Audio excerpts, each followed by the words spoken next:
पुलू railing pasta set खन सानाम को जहार और भीमो जे यूट्यूब चैनल पास्टा सेट खन और मिट्टी वीडियो रे जतो हर तबनी सगुन दाराम पे और आशा लिंग जतो हर नपाय रे मेना बना और अलिंग ना नय पे नेले लिंग ठीक नपाय रे मेना लिंग और नय ना दुनिया कोमा बन नेले के दा हो बाय दागे और नते दो ना अब हुड़ू ना री अमनोआ धान को अमन कना और दा बांग कना चास कमी दो ना अरी मांगोआ और रिमिल को ना रिमिल बड़ा कर दागा चे बांगा ना अब चांदो बंगा के ना बाडाय और तेज और मिट्टी वीडियो अगुआ तेल हजना और तेज ना बाहड़ा और तेज ना मुचाद दिन तेज ना आजा जगह ते ना को सेटेरा और नेल बन चलना और चेका को और तेज में ना पालेट कुड़ी को और वीडियो रे तबन कंटिन्यू तहन मा इना दबन नेल दाड़ा चेका को और तीना को भिड़ू कना और दिलाबन तबे मांग सेट को बन नेला सबुठु खराब पक्षी गले ताहले तो ताहा मु नहीं पारिबे नाही जहा हमर उल्लेख अछि दरे तू दरे गदेन्नम जाते तो मधुसूदन रखे तु वामनं दृष्ट्वा पुनर्जन्म न विद्यते पुनर्जन्म हुए नाही वामन बेसरे से जग बेले रथारूढ़ होंती ये जो अपूर्व लीला दिव्य लीला संघर्ष को बजाई रखी आज बाहुड़ा रथरे जेभली भाव ये अपूर्व संघर्ष को संदर्शन करने निजक से सामिल चली ये बड़दाण्ड आज जनाशून्य जनसमुद्र परिणत होगापी जाऊँगी तेणु ये जनसमुद्र एक ही राजा महाप्रभु श्री जगन्नाथंकर ये परम पवित्र यात्रा को संदर्शन करने आज भक्त मानकर निर्मित क्षणिक गोटे सूर्य भी से शक्तिर अधिकारी नुहे भाया महाआनंद आम कही पार्बा ना रे बाल आज पाखर मिशिजा से कला लहरी भितर तू आज तो मन को मिसाई दे से कला लहरी तू आज गातर धरी टाणी मुक्ति पाइबू मुक्ति पाइबू मुक्ति पाइबू तेणु ए जीवन ए जन्म ए जौवन ए नेत्र ए देह ए चक्षु सब आज पवित्र हम महाबाबू विषय केते कहले शेष रही आगामी अध्याय आपण मान कहवा भी नमस्कार। ओडिया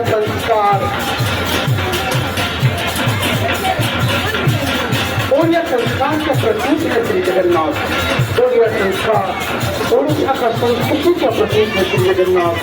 हमारी परंपराओं का प्रतीक है श्री जगन्नाथ। मैं कहती हूँ कि मैं एक ओडिया हूँ तो मैं उड़ीसा हूँ।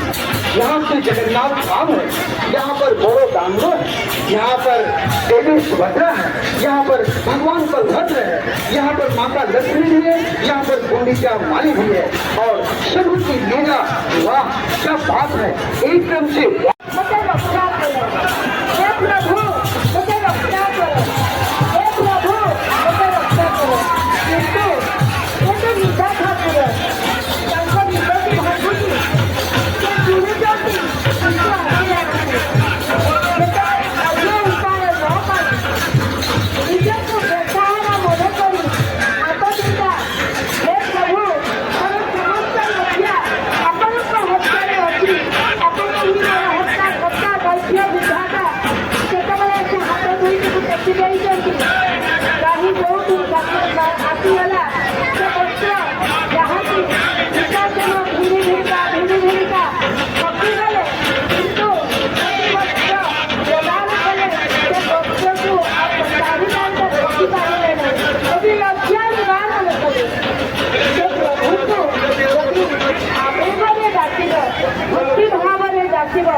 प्रभु निश्चय करेंगे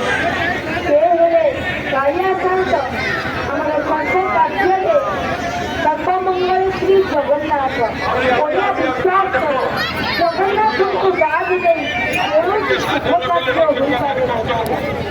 जन्म है सत्यनारायण पूजा है, षष्ठी पूजा है, सत्यनारायण पूजा है, तापरे अन्नप्राशन हम प्रभु से श्री जगन्नाथ नाम तापरे खड़ी छुआ है ब्राह्मण हसरे सिलट खड़ी रखी धरी ब्राह्मण बुलाई देले तीन दिगल ब्रह्मा विष्णु महेश्वर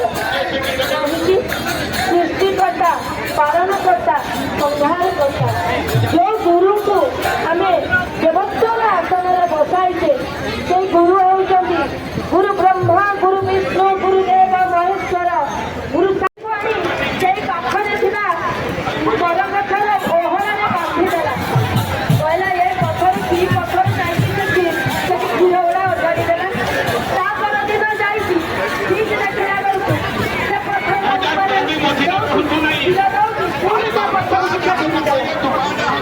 तीन चारि थर होला बेले किए कहला ये देखी अलौकिक प्रखर तापर से शोची स्वप्न है अरे मूर्ख तू जानी पारू ना तू परा बड़देव तेणुकरी मोर मंदिर तू प्रतिष्ठा कर मंदिर प्रतिष्ठा कर सामान्य गायरती राजा पाखक गला से आवेदन कला हे प्रभु एमती स्वप्न देखी प्रभु को भक्त राजा दौड़ी जाइए आनिकी बड़देव जो आज जो पूजा पाई स्थापना कराई प्रभुकर विग्रह एमती प्रभुकर लीला एमती जिते कहते शरीर रथ आगे आगे चली राहुक माँ से सागर बार्ता दे चली समस्त भूय स्त्री लोक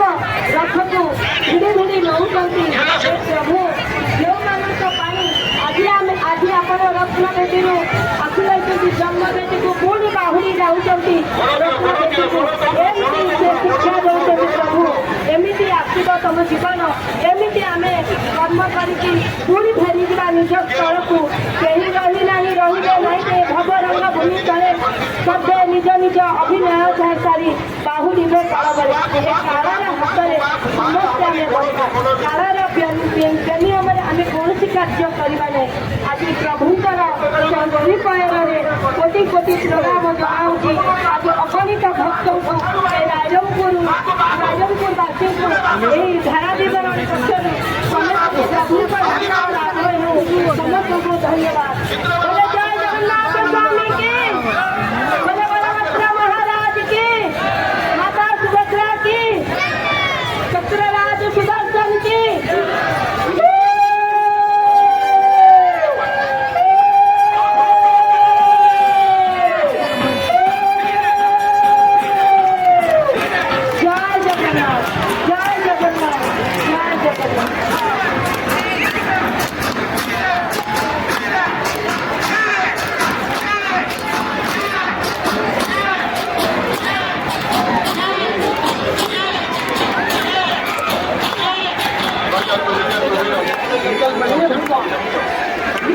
रास्ते में घूमते गाते हंसते अपने भक्तों के साथ मस्ती करते। अरे जगन्नाथ जी आज जरा उनका भाव को देखो। जगन्नाथ जी है, भगवान है और करोड़ों भक्त हैं। किसी को कोई नहीं पहचानता बस भक्त भगवान को और भगवान भक्त को। क्या माया है रायरंगपुर में। आज का ये रथ यात्रा सबों के सहयोग से NCC Rairangpur college, NSS, NCC, YRC, ready volunteer, ABVP, town police, प्रशासन, हॉस्पिटल, दमकल सभी के सहयोग से, म्यूनिसिपालिटी सबसे ऊपर सबों के सहयोग से ये महारथ यात्रा आपके साथ। अगला भाष्यकार रंजन कुमार लोटो। जय जगन्नाथ, जय जगन्नाथ। भारत सरसे उत्कल कमल सामर्थ्य केशर पुण्य निराकर। भारत वर्ष जदि एक पुष्करणी हुए से पुष्कर फुटी पद्म होची भारत वर्ष एवं तारी मध्य जदि से उत्कल जदि एक पद्म फूल हुए ता केशर होची आम पुण्य निराचल। आज निराचल धाम रथ यात्रा बाहुड़ा यात्रार सुंदर उत्सव। সেই সুন্দর উৎসবকে উপভোগ করিবা পাই জনা কীর্ত হইছে জীবন দাণ্ড আমার বৃদ্ধ বনিতা গোটিয়ে স্বরের উচ্চারণ করুছন্তি জয় জগন্নাথ। সূর্য পশ্চিম আকাশরে আজ অস্ত হওয়া পাই ভুলি যাউছন্তি সূর্য মধ্য রহি যাইছন্তি ক্ষণে অহরহ কোଉଠି ଦେଖିବି ସେ ଚକା ନୟନକୁ ଯେଉଁ ଚକା ନୟନ ସମସ୍ତଙ୍କ ପ୍ରାଣର ସ୍ପନ୍ଦନ ପାଲଟିଛି ସେ ଚକା ନୟନକୁ ମୁଁ ମଧ୍ୟ ଦେଖେ। ରଥ ଚାରି ପାଖେ ଦେଖ ମୁକୁତାର ଝରା ଭଲ ଭଲ ଦିଶୁଛନ୍ତି ପ୍ରଭୁ ଚକା ଡରା ଆଜି ରଥ ଝଲମଲ ଦିଶୁଛି ରଥ ଚାରିପଟେ ମୁକୁତାର ଝରା ଝୁଲୁଛି ଫୁଲ ହାର ଝୁଲୁଛି ଚାରି ଭିତରେ ଚକଚକ୍ କରୁଛନ୍ତି ଆମ ପ୍ରଭୁ ଚକା ଡରା ତାଙ୍କର ନୃତ୍ୟ ଧାଣିର ସଙ୍ଗୀରେ ସୁନ୍ଦର ଧାଣିରେ ମାଉସୀ ମା ଭଉଣୀ ମାନଙ୍କର ତାଳିରେ ତାଙ୍କର ବାହୁର କଳରେ ଆଜି ଜଗନ୍ନାଥ ଆଗେଇ ଚାଲିଛନ୍ତି ହୀର ମନ୍ଥର ଗତିରେ ରାଇରଙ୍ଗପୁର ବଡ଼ଦାଣ୍ଡରେ ନୀଳ ଆକାଶରେ ପକ୍ଷୀମାନେ ଉଡ଼ି ବୁଲୁଛନ୍ତି ବୃକ୍ଷମାନେ ସ୍ତବ୍ଧ ହୋଇ ଏକ ମହଲି ସ୍ପନ୍ଦନହୀନ ହୋଇ ଚାହିଁ ରହିଛନ୍ତି ଅପରକ ନୟନରେ ପ୍ରଭୁ ଜଗନ୍ନାଥଙ୍କୁ। ମହିଳାମାନଙ୍କ ପାଇଁ ଆଜି ସ୍ମରଣୀୟ ଦିନ ମୁଖ କମଳକୁ ଆଖି କଳାଭ୍ରମର କିପରି ରଙ୍ଗ ଅଧରରୁ ଝରାଇ ହସ ମଧୁର ଆଜି କଳା ଶ୍ରୀମୁଖର ଯେଉଁ ହସ ମଧୁର ଧରୁଛି ନାରୀ ଓଠରୁ ସେଇ ହସ ମଧୁରକୁ ସେଇ ହସର ରସକୁ ଆସ୍ୱାଦନ କରିବା ପାଇଁ ପିଇଯିବା ପାଇଁ ଆଜି ସମସ୍ତଙ୍କର ଭିଡ଼ ନଗର କୀର୍ତ୍ତନ ଚାଲିଛି କର ଝଞ୍ଜର ଆମେ ଶୁଣି ପାରୁଛେ ଏବଂ ଜୟ ଜଗନ୍ନାଥ ଧ୍ୱନିରେ ଏ ଗଗନ ପବନ ହଉଛି ଉଚ୍ଚାରିତ ଆଜି ସାରା ବିବରଣୀ କ୍ଷେତ୍ର ଚୌଧୁରୀ କମ୍ପ୍ୟୁଟର୍ସରୁ ଉଦ୍ଘୋଷକ ଉଦ୍ଘୋଷିକା ମାନଙ୍କର ଯେଉଁ ବାଣୀ ଯେଉଁ ଧ୍ୱନି ତାହା ମଧ୍ୟ ଏ ରଥଯାତ୍ରାର ଆଉ ଏକ ଅଂଶ ବିଶେଷ ସେଇ ଧ୍ୱନି ସେଇ ବାଣୀ ନିଶ୍ଚିତ ଭାବରେ ସମସ୍ତଙ୍କର ପୂର୍ଣ୍ଣ ଗୁହରରେ ପବିତ୍ରତା ସୃଷ୍ଟି କରୁଛି ଏଥିରେ ଅଣୁମାତ୍ର ସନ୍ଦେହର ଅବକାଶ ନାହିଁ। ଏଇ ନାରୀମାନଙ୍କ ପାଇଁ ଆଜି ସ୍ମରଣୀୟ ଦିନ ବୋଲି ମୁଁ କହୁଥିଲି ଆସ ନାରୀ ଧର ହାତ ହୁଅ ସହଚରୀ ତୁମ ସ୍ନେହ ସମର୍ଥତା ବିନା ନର ବଞ୍ଚିବ କିପରି ଜନନୀ ଭଗିନୀ କନ୍ୟା ପ୍ରାଣପ୍ରିୟା ଜୀବନ ସଙ୍ଗିନୀ ଦାସୀ ନୁହ ତୁମେ ବୃଦ୍ଧଭିୟଙ୍ଗିନୀ ହେ ମା ମାଉସୀ ମାନେ ତୁମେ ଆଉ ବୃଦ୍ଧଭିୟଙ୍ଗିନୀ ରହିନ ତୁମେ ସୁଭଦ୍ରାଙ୍କ ରଥକୁ ଟାଣୁଛ ତୁମେ ଜଗନ୍ନାଥଙ୍କ ରଥକୁ ଟାଣୁଛ ତୁମେ ବଳଭଦ୍ର ରଥକୁ ଟାଣୁଛ ତୁମ ଭିତରେ ବି ସେଇ ପୁରାତନ ଶକ୍ତି ନିହିତ ରହିଛି ତୁମେ ମଧ୍ୟ ଜଗତର ସବୁ କାର୍ଯ୍ୟ କରିପାରିବ ତୁମେ ଚାହିଁଲେ ଜଗତର କଲ୍ୟାଣ ସାଧନ କରିପାରିବ ତୁମେ ଚାହିଁଲେ ଜଗତକୁ ପରିବର୍ତ୍ତନ କରିପାରିବ ଦେଖିପାରୁଥିବେ ବଡ଼ଦାଣ୍ଡରେ ଉନ୍ମତ୍ତ ନୃତ୍ୟ ଠାଣିରେ ଦୁଇ ବାହୁ ପୌରୁଷକୁ ଟେକି କେମିତି ଭକ୍ତମାନେ ନୃତ୍ୟ ରହୁଛନ୍ତି ଭକ୍ତମାନେ ନିଜେ ନିଜକୁ ଭାବୁଛନ୍ତି ମୁଁ ହଉଛି ଭକ୍ତ ସାରଦେବ ମୁଁ ହଉଛି ଦାସିଆ ବାଉରୀ ମୁଁ ସେଇ ମାଧବ ଦାସ ମୁଁ ହଉଛି ବନ୍ଧୁ ମହାନ୍ତି ମୁଁ ହଉଛି ବିଶ୍ୱର ମହାନ୍ତି ଭକ୍ତମାନେ ନିଜେ ନିଜକୁ ବିଭିନ୍ନ ରୂପରେ ସଜାଇଛନ୍ତି। ବିଗତ ସନ୍ଧ୍ୟାରେ ଦେଖୁଥିଲୁ ଖୁଦି ଝିଅଟି ଓଡ଼ିଶୀ ନୃତ୍ୟ କରୁଥିଲା ଆଜି ଦେଖୁଥିଲି ଜଣେ ହନୁମାନ ବେଶରେ ଘୁରୁଛନ୍ତି ଆଉ ଟିକେ ଆଗରୁ ଲକ୍ଷ୍ୟ କରୁଥିଲି କୃଷ୍ଣ ବେଶରେ ବୁଲୁଛନ୍ତି ଜଣେ ଶିବ ବେଶ ଧାରଣ କରି ବୁଲୁଛନ୍ତି ଅପୂର୍ବ ଲୀଳା ହେ ଭଗବାନ ତୁମର କୋଉ ରୂପକୁ କୋଉ ସୌନ୍ଦର୍ଯ୍ୟକୁ ଦର୍ଶନ କରିବା ପାଇଁ ଆମେ ଏଠାରେ ଅଛୁ ଆମେ ମଧ୍ୟ ଆମମାନେ ମଧ୍ୟ କନଫ୍ୟୁଜନରେ ପଡୁଛୁ ଅର୍ଥାତ୍ ସନ୍ଦିହାନ ହେଇଯାଉଛୁ ଆପଣ କୋଉ ରୂପର ଦେବତା ଆପଣ ଜଗନ୍ନାଥ ନା ଆପଣ କୃଷ୍ଣ ନା ଆପଣ ରାମ ଆପଣ ତ୍ରେତୟାର ସେଇ ପର୍ଯ୍ୟନ୍ତ ପୁରୁଷ ରାମଚନ୍ଦ୍ର ଯେତେବେଳେ ସତ୍ୟ ଯୁଗରେ ଆସିଥିଲେ ଆପଣ ବିଭୂତି ଚୋରି କରିଥିଲେ ତାପରେ କୃଷ୍ଣ ରୂପରେ ବସ୍ତ୍ର ଚୋରି କଲେ ଏବଂ ଏବେ କଳି ଯୁଗରେ ମନ ଚୋରି କରିଛନ୍ତି ଆପଣ ସମସ୍ତଙ୍କର ମନକୁ କିଣି ନେଇଛନ୍ତି ଆପଣ ନିଜ ଇଙ୍ଗିତରେ ସମସ୍ତଙ୍କୁ ପରିଚାଳିତ କରୁଛନ୍ତି। ଦେଖନ୍ତୁ ଆପଣ ଛାଡ଼ି ଆସିଛନ୍ତି ସେପଟେ ଶରଦ ଭାଣିକୁ ଆପଣ ଛାଡ଼ି ଆସିଛନ୍ତି କମଣ୍ଡା ଗୁଣ୍ଡିଚ ମନ୍ଦିରକୁ ଆପଣ ଛାଡ଼ି ଆସିଛନ୍ତି ନାଖଜଣା ଦ୍ୱାରକୁ ସେମାନେ ପଛରେ ପଡ଼ି ଯାଇଛନ୍ତି ସେମାନେ ଛୁରୀ ହେଉଛନ୍ତି ଏପଟେ ଅପେକ୍ଷାରତ ରଖିଛି ବଡ଼ ଦୌଡ଼ ଉଠୁଥିବା ପତିତ ପାବନ ବାନା ଅପେକ୍ଷାର ଅଛି ନୀଳଚକ୍ର ଅପେକ୍ଷାର ଅଛି ରତ୍ନ ସିଂହାସନ ଅପେକ୍ଷାର ଅଛି ଅରୁଣ ସ୍ତମ୍ଭ ଅପେକ୍ଷାର ଅଛି ଜୟ ବିଜୟ ଅପେକ୍ଷା କରିଛି ଗରୁଡ଼ ସ୍ତମ୍ଭ ସେମାନେ ଅପେକ୍ଷା କରିଛନ୍ତି ତାରି ଭିତରେ ମଧ୍ୟ ଭାବରେ ଆମେ ଭକ୍ତମାନେ ଆପଣଙ୍କୁ ଛାଡ଼ିବା ପାଇଁ ପ୍ରସ୍ତୁତ ନୁହ। ଆପଣଙ୍କ ରଥ ଦୌଡ଼ିକୁ ଧରି ସମଭାରରେ ଆମ ଝାଳରେ ଶରୀରକୁ କିଣିଦେଇ ଶରୀରକୁ ପରିଷ୍କାର ଭରି ଦେଇ ରଥକୁ ଟାଣିବା ପାଇଁ ଆମେ ସଦା ତୟାର ଅଛୁ। ଆଜି ଏ ଅଞ୍ଚଳର ଅଧିବାସୀମାନେ ଏ ଅଞ୍ଚଳର ମହିଳାମାନେ ଏ ମା ମାଉସୀମାନେ ଆସିଛନ୍ତି ରଥକୁ ଟାଣିବା ପାଇଁ। ତାରି ମଧ୍ୟରେ ଗୋଟିଏ ଦିନ ଆମେ ଦେଖିବୁ ଆପଣଙ୍କର ସୁନାବେଶ ବହୁ ସୁନାବେଶ ଦେଖି ଆପଣଙ୍କ ଭାବକୁ ଦେଖିଲୁ, ଆପଣଙ୍କ ନବୀନ ଭାବକୁ ଦେଖିଲୁ, ଆପଣ ସମ୍ପର୍କ ଦେଖିଲୁ। ଆଉ ଦେଖିବା ପାଇଁ ବାକି ଅଛି ଆପଣ ଧନ ଅଧିକାରୀ ଅଧିକାରୀ ଏ ଧନ ଥାନ୍ତି। କ୍ଷେତ୍ରମାନ ବାବୁଙ୍କ ଅନୁରୋଧ ତାଙ୍କ ପୁଅ ପିୟୁଷକୁ ଚୌଧୁରୀ କମ୍ପ୍ୟୁଟରରେ ଥିବା ଆମର ଧାରାବିବରଣୀ କେନ୍ଦ୍ରରୁ ନେଇଯାଆନ୍ତୁ। ପିୟୁଷ ଆରାମରେ ଅଛି, ଖୁସିରେ ଅଛି, ବ୍ୟସ୍ତ ହେବାର ନାହିଁ। କିନ୍ତୁ ଆପଣ ପୁଅକୁ ନେଇଯାଆନ୍ତୁ। ସେ ମୂଷାବଣୀର ଛୁଆ ପିୟୁଷ ସେଠି ତା ନା, ତେଣୁ ସେ ଅପେକ୍ଷା କରିଛି ତା ବାପା ମାଙ୍କୁ। ସେମାନେ ଚୌଧୁରୀ କମ୍ପ୍ୟୁଟର ଧାରାବିବରଣୀ କେନ୍ଦ୍ରରୁ ଆସି ନେଇ କେମିତି ସେବା କରେ, କୀର୍ତ୍ତନ କରୁଥିଲେ। ଆମେ କଣ ଏ ଟୋକାମାନେ ଉଦଣ୍ଡ ନୃତ୍ୟ କରୁଥିଲେ? ନାଇଁ, ଏହା ହଉଛି ନର୍ତ୍ତକ, କୀର୍ତ୍ତନ ନର୍ତ୍ତକୀ, ନର୍ତ୍ତକ ନର୍ତ୍ତକୀ। ଆମେ ସମସ୍ତେ ତାଙ୍କର ମହାଠାକୁରାଣୀଙ୍କର ହାତ ସ୍ପର୍ଶ ହୋଇଥାଏ। ଆମେ ଯୋଉ କହୁନା ଶ୍ରୀ ମହାପ୍ରସାଦ, ଏହାର ଅର୍ଥ କଣ? ଶ୍ରୀ ମାନେ ଲକ୍ଷ୍ମୀ, ମହାପ୍ରସାଦ ମାନେ ଭୋଗ, ଲକ୍ଷ୍ମୀଙ୍କର ହାତ ଛୁଆଁ। ଯେତେବେଳେ ଜଗନ୍ନାଥଙ୍କର ଅଧରକୁ ଛୁଏଁ ତାହା ହୁଏ ଶ୍ରୀ ମହାପ୍ରସାଦ, ଅର୍ଥାତ୍ ଲକ୍ଷ୍ମୀ ନାରାୟଣଙ୍କର ଅପୂର୍ବ ସଂଯୋଗ। ତାହା ହିଁ ହେଉଛି ଶ୍ରୀ ମହାପ୍ରସାଦ।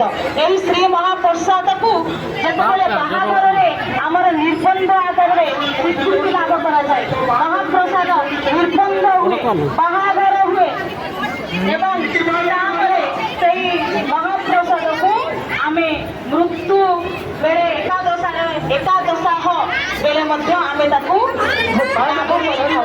ତେଣୁ ଏତେ ଅପୂର୍ବ ଶାନ୍ତି, ଏତେ ଅପୂର୍ବ ଭୋଗ, ଏତେ ଅପୂର୍ବ ଧାମ, ଏତେ ଅପୂର୍ବ ଠାକୁର, ଏତେ ଅପୂର୍ବ ଭାବ, ଆମେ ନିଜକୁ ଧନ୍ୟ ମନେ କରିବା ଯେ ଆମେ ଜଗନ୍ନାଥ ଧାମରେ ମାନେ ଜନ୍ମ ନେଇଛୁ, ଓଡ଼ିଶା ଧାମରେ ଆମେ ଜନ୍ମ ନେଇଛୁ। ଗୀତରେ ନାହିଁ କି ମୁଁ ଯିବି କାହିଁକି ଧାମଲୋ ମଗା ପୁରସ୍ତମ, ମୁଁ ଯିବି କାହିଁକି ଧାମଲୋ ମଗା ପୁରସ୍ତମ। ତେଣୁ ମୋ ଗାଁ ପୁରସ୍ତମ ମୋର ତିନି ଧାମ ଲୋଡ଼ା ନାହିଁ। ଏହା ହିଁ ମହାପ୍ରଭୁଙ୍କର ଉତ୍କଳବାସୀଙ୍କ ପ୍ରତି ଏକ ଅପୂର୍ବ ଭାବ। ସିଏ ହେଉଛନ୍ତି ଆମ ଓଡ଼ିଆର ପ୍ରତୀକ। ଆମ ଓଡ଼ିଆ ଭାଷା ତାଙ୍କଠୁ ସୃଷ୍ଟି, ଆମ ଓଡ଼ିଆ ଭାବ, ଆମ ଓଡ଼ିଆ ବିଭବ, ଆମ ଓଡ଼ିଆ ପରମ୍ପରା, ଆମ ଓଡ଼ିଆ ଚଳଣି, ଆମ ଓଡ଼ିଆ ସଂସ୍କୃତି, ଆମ ଓଡ଼ିଆ ସମ୍ମାନ, ଆମ ଓଡ଼ିଆମୀ ଖାଣ୍ଟି ଓଡ଼ିଆମୀର ପରିଚୟ ହେଉଛନ୍ତି ମହାପ୍ରଭୁ ଶ୍ରୀ ଜଗନ୍ନାଥ। ତେଣୁ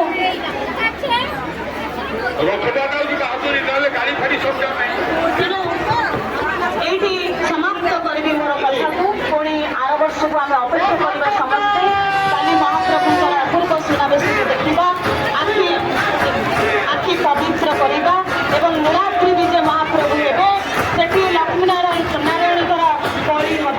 ତେଣୁକି ପୂର୍ବରୁ ଯେଉଁ ପଦେ କଥା କହୁଥିଲି, ମହାପ୍ରଭୁ ଲକ୍ଷ୍ମୀ ଠାକୁରାଣୀକୁ ଯେତେ ପ୍ରକାରର ମନେଇଛନ୍ତି ଲକ୍ଷ୍ମୀ ଠାକୁରାଣୀ ମନାନ୍ତି ନାହିଁ। ଶେଷରେ ଆଉ କିଛିରେ କହିପାରୁନାହିଁ, ଗୋଟିଏ ପଦ କଥା କହୁଛି, ଶେଷରେ ରସଗୋଲା ହେଉଛି ଆମର ରସଗୋଲା। ମହାପ୍ରଭୁ ଏକାଥର ଯେତେବେଳେ ଲକ୍ଷ୍ମୀ ଠାକୁରାଣୀ ପାଟି କରୁଥିଲେ ମହାପ୍ରଭୁ ବଡ ରସଗୋଲା ଲକ୍ଷ୍ମୀ ଠାକୁରାଣୀକୁ ଖୁଆଇ ଦେବେ ଏବଂ ଧଳା ରଙ୍ଗର ପାଟ ଶାଢ଼ୀ ନେଇଥିବେ, ଲକ୍ଷ୍ମୀଙ୍କ ଦେହରେ ପକେଇଦେବେ। ଗହମ ରଙ୍ଗ ଦେହ ତୋର ଥିଲା କଣ? ମହମ ରଙ୍ଗ ଦେହ ଥିଲା, ଆଜି ତୁ ଗହମି ପାଲଟି ଯାଇଛୁ। ତୁ ଯାହା କହ ଲକ୍ଷ୍ମୀ, ତୋ ମୁହଁ ଶୁଖି ଯାଇଛି। ସିନା ମାଉସୀ ମା ଘରକୁ ଯାଇଥିଲି, ଖାଇଲି ନା ଟିକେ ଆଳୁ ସେଣୁ ଭୋଗ ଟିକେ ଖାଇ ଲବଣୀ ଖାଇକି ପଳେଇ ଆସିଲି। ହେଲେ ତୁ ତ ଶ୍ରୀମନ୍ଦିର ତୋ ଗୁଣ କାହିଁକି ଶିଖିଛି? ନା ମହାପ୍ରଭୁ, ଆପଣ ଯୋଉଠି ନଥାନ୍ତି ମତେ କଣ ସେଇଠି ଥାଏ? ମୁଁ କଣ ସେଇଠି ଥାଏ? ନା ମତେ ଭୋଗ ହୁଏ, ନା ମତେ ଶୋଷ ହୁଏ। କିଣି କିଣି ଯାଉଛ ଜଗନ୍ନାଥ, କିଣି କିଣି ଯାଉଛ ଜଗନ୍ନାଥ। ଠିକ ଅଛି, ଆଗାମୀ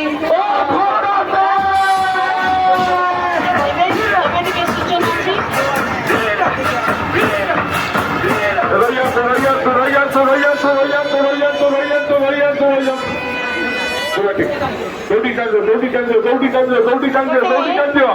সূচনা ଆଜିକାର ବଡ଼ ଯାତ୍ରା ବିଶ୍ୱ ଦିବସ ରଥଯାତ୍ରା ଶେଷ ହେଲା 12-13 ବର୍ଷର ଚଳିତ ବର୍ଷ 2024 ଗୁଣ୍ଡିଚା ଯାତ୍ରା ବାହୁଡ଼ା ଗାନ ଏହି ସମାପ୍ତି ଘଟିଛି ପୋଲିସ ଭାଇମାନଙ୍କ ଆଗ୍ରହ ସାହାଯ୍ୟ ଆମକୁ ପ୍ରେରଣା ଦେଇଛି ତାଙ୍କର କାର୍ଯ୍ୟ କରିବା ଶୈଳୀ ଅତୁଳନୀୟ ଆମେ ରଥଯାତ୍ରା କମିଟି ତରଫରୁ ପୋଲିସ ବନ୍ଧୁମାନଙ୍କୁ ଇଲେକ୍ଟ୍ରି ବନ୍ଧୁମାନଙ୍କୁ ପିଏସ୍ସି ବନ୍ଧୁ ଏବଂ ଏନ୍ଏସି ବନ୍ଧୁମାନଙ୍କୁ